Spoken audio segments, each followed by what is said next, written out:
जिनसे संघर्ष उनसे समझौता नहीं और जिनसे समझौता उनसे संघर्ष नहीं।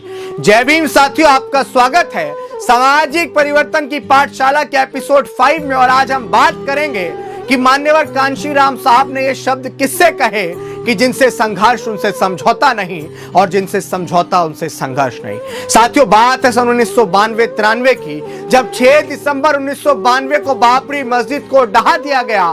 बाबरी मस्जिद के ढहने के बाद सांप्रदायिकता का माहौल बन चुका था। लोग एक दूसरे की जान के दुश्मन बन चुके थे।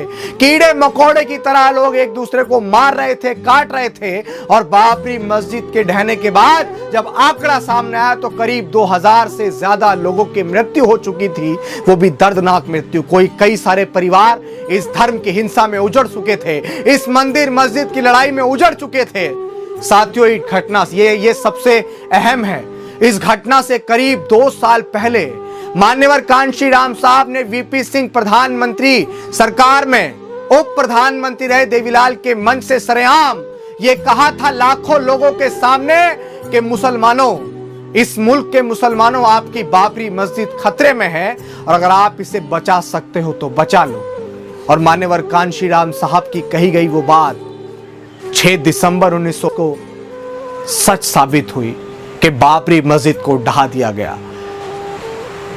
साथियों, उस समय मान्यवर कांशीराम साहब देवीलाल के मंच से अपनी राजनीतिक सफर को एक नई दिशा देना चाहते थे। इस देश के मुसलमानों में राजनीतिक चेतना जगाना चाहते थे। साथियों, इसके बाद बाबरी मस्जिद के ढहने के करीब 1 हफ्ते बाद मान्यवर कांशीराम साहब ने मुलायम सिंह यादव के साथ एक प्रेस कॉन्फ्रेंस की और उस प्रेस कॉन्फ्रेंस के अंदर मान्यवर कांशीराम साहब ने मुलायम सिंह के साथ आने वाले चुनावों में लड़ने की घोषणा कर दी, जिससे पूरे मीडिया जगत को बहुत बड़ा झटका लगा था। साथियों, इसके बाद मान्यवर कांशीराम साहब और मुलायम सिंह के बीच ये समझौता दिल्ली की सड़कों पर गाड़ी में बैठकर सफर करते करते ही अचानक से हो गया था। साथियों, समझौता होने के बाद मान्यवर कांशीराम साहब ने मुलायम सिंह यादव के सामने एक प्रस्ताव रखा कि मुलायम सिंह, तुम किसी ब्राह्मण को टिकट मत देना। तो मुलायम सिंह यादव ने मान्यवर कांशीराम साहब को पलटकर कहा कि साहब, आपके लिए ये एक मिशन हो सकता है, लेकिन मेरे लिए ये राजनीति है और मैं ऐसा नहीं कर सकता हूं। मैं उम्मीद करता हूं कि आप मेरी इस मजबूरी को समझने का प्रयास करेंगे।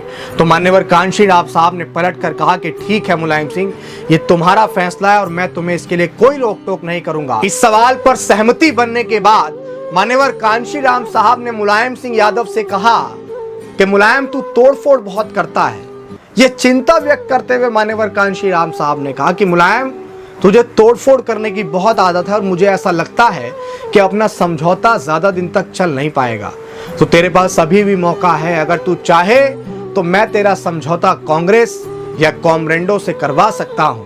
तब मुलायम सिंह यादव ने कहा कि मेरा इनके साथ पहले भी समझौता हुआ है, लेकिन इन्होंने मेरे साथ छल किया है, मेरे साथ कपट किया है, मेरी राजनीति को खत्म करने का प्रयास किया है।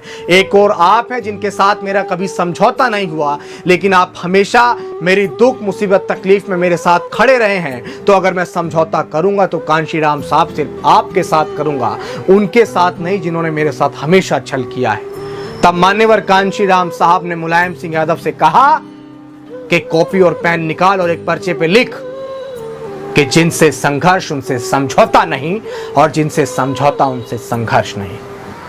जी हां साथियों, मान्यवर कांशीराम साहब ने ये शब्द धरती पुत्र मुलायम सिंह यादव जी से कहे थे, जो नारा 90 के दशक में बहुत चला था कि मिले मुलायम कांशीराम और हवा में उड़ गए, जो बात आप बहुत अच्छे से जानते हैं। मान्यवर कांशीराम साहब कहा करते थे कि उत्तर प्रदेश जातिवाद की गर्दन है, अगर हमने इसको मरोड़ दिया तो पूरे देश के अंदर जो जातिवाद होता है अनेक प्रदेशों में, उनकी रूह कांप जाएगी। तो साथियों, वर्तमान समय के जितने भी लीडर हैं, मैं उनसे भी ये कहना चाहता हूं कि आपको भी मुलायम सिंह यादव और मान्यवर कांशीराम साहब जैसी सोच रखनी चाहिए कि जिनसे संघर्ष आप लोग कर रहे हैं, जिनकी विचारधारा से आप लोग संघर्ष कर रहे हैं, उनसे कभी समझौता मत करिए। और जिनसे आप समझौता कर रहे हैं तो फिर उनसे कभी संघर्ष मत करिए।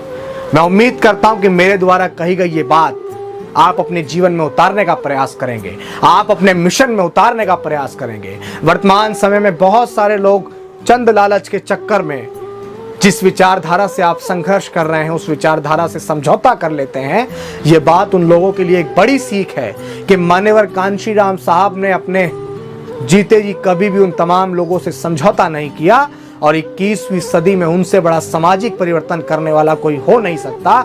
इस देश के सबसे बड़े सूबे के अंदर मान्यवर कांशीराम साहब ने हमें 4-4 बार हुक्मरान बनाकर दिखाया, क्योंकि मान्यवर कांशीराम साहब ने जिनसे संघर्ष किया उनसे कभी समझौता नहीं किया और जिनसे समझौता किया उनसे कभी संघर्ष नहीं किया। मैं उम्मीद करता हूं कि मेरे द्वारा कही गई ये बात आपके लिए बहुत लाभदायक साबित होंगी अगर आप एक मिशनरी हैं तो। साथियों, आपसे फिर मुलाकात होगी एक नए एपिसोड के साथ। जब तक के लिए जय भीम, जय भारत, जय संविधान।